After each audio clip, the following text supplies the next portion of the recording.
വിദ്യാർത്ഥികൾ ലഹരി മരുന്നിന്റെ മായാവലയത്തിൽ അകപ്പെടാതിരിക്കാനായി വേറിട്ട പദ്ധതിയുമായി വിദ്യാഭ്യാസ വകുപ്പ്. വിദ്യാർത്ഥികൾക്കായി കരുതലായി കാവലായി പദ്ധതിയുമായി പോലീസും. ലഹരിമരുന്നിനെതിരെയുള്ള ബോധവൽക്കരണത്തിൽ മുതിർന്നവരുടെ ഉപദേശങ്ങൾ അടിച്ചേൽപ്പിക്കാതെ വിദ്യാർത്ഥികളുടെ തന്നെ അഭിപ്രായ രൂപീകരണത്തിന് അവസരം നൽകണമെന്നാണ് പൊതുവിദ്യാഭ്യാസ വകുപ്പിന്റെ നിർദ്ദേശം. വിവിധ സാഹചര്യങ്ങളിൽ നിന്ന് വരുന്ന വിദ്യാർത്ഥികൾ ലഹരിയുടെ അപകടത്തെക്കുറിച്ച് പറയുകയും അഭിപ്രായ രൂപീകരണം നടത്തുകയും ചെയ്യുന്നതാണ് ഉചിതമെന്ന വിലയിരുത്തലിന്റെ സാഹചര്യത്തിലാണ് വിദ്യാഭ്യാസ വകുപ്പിന്റെ പുതുമയാർന്ന നിർദ്ദേശം. കഴിഞ്ഞ 2 മാസം അധ്യാപകരുടെ അവധിക്കാല പരിശീലന സമയത്ത് അവരോട് ലഹരി വിരുദ്ധ മൊഡ്യൂളുകൾ തയ്യാറാക്കുവാനും ലഹരി വിരുദ്ധ മനോഭാവം കുട്ടികൾ വളർത്തുന്നതിനെ സംബന്ധിച്ചുള്ള ആശയങ്ങൾ രൂപപ്പെടുത്തുവാനും നിർദ്ദേശം നൽകിയിരുന്നു. ആദ്യത്തെ 2 ആഴ്ചയിൽ എല്ലാ ദിവസവും ഓരോ മണിക്കൂർ വീതം വ്യക്തിത്വ വികസനം മാറ്റിവെക്കുകയും അതിൽ കുറച്ച് ഭാഗം ലഹരിക്കെതിരെയുള്ള ബോധവൽക്കരണത്തിന് വേണ്ടി മാത്രമായി മാറ്റിവെക്കുകയും ചെയ്യണമെന്ന് സ്കൂളുകൾക്ക് നിർദ്ദേശം നൽകിയിട്ടുണ്ട്.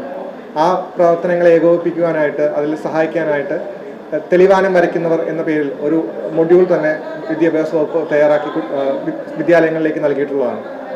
അതുപ്രകാരം വിദ്യാലയങ്ങളോട് മുതിർന്നവരുടെ മനോഭാവങ്ങൾ കുട്ടികളെ അടിച്ചേൽപ്പിക്കാതെ കുട്ടികൾ തമ്മിൽ ചർച്ച ചെയ്തുകൊണ്ടും കുട്ടികൾക്കിടയിൽ സ്കിറ്റ്, റോൾ പ്ലേ പോലുള്ള വിവിധ പ്രവർത്തനങ്ങൾ നടത്തിയും അവർക്കിടയിൽ ലഹരി വിരുദ്ധ മനോഭാവം വളർത്തിയെടുക്കണമെന്നാണ് നമ്മൾ നിഷ്കർഷിച്ചിട്ടുള്ളത്.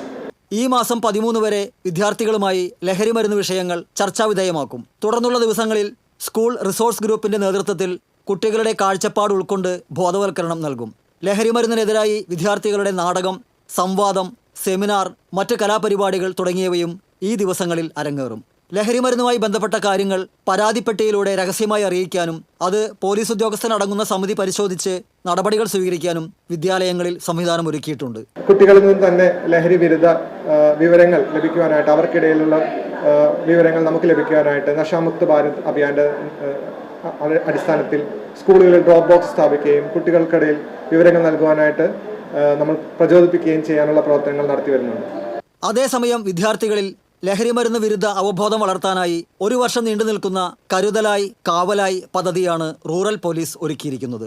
ഇതിന്റെ ഭാഗമായി ജില്ലയിൽ റൂറൽ പോലീസ് പരിധിയിലുള്ള 500ഓളം സ്കൂളുകളിൽ ലഹരി വിരുദ്ധ സന്ദേശങ്ങളുള്ള 2 ലക്ഷം നെയിം സ്ലിപ്പുകളും മിഠായികളും വിതരണം ആരംഭിച്ചു. വിദ്യാലയങ്ങളുമായി ബന്ധപ്പെട്ട് ലഹരിയുടെ ഉപയോഗമോ വിൽപ്പനയോ ശ്രദ്ധയിൽപ്പെട്ടാൽ അറിയിക്കാനുള്ള യോദ്ധാവ് ആപ്പിന്റെയും ചിരി, child help line, emergency help line, cyber help line തുടങ്ങിയവയുടെ പ്രചാരണവും പോലീസ് തുടങ്ങിക്കഴിഞ്ഞു. TCV തൃശ്ശൂർ.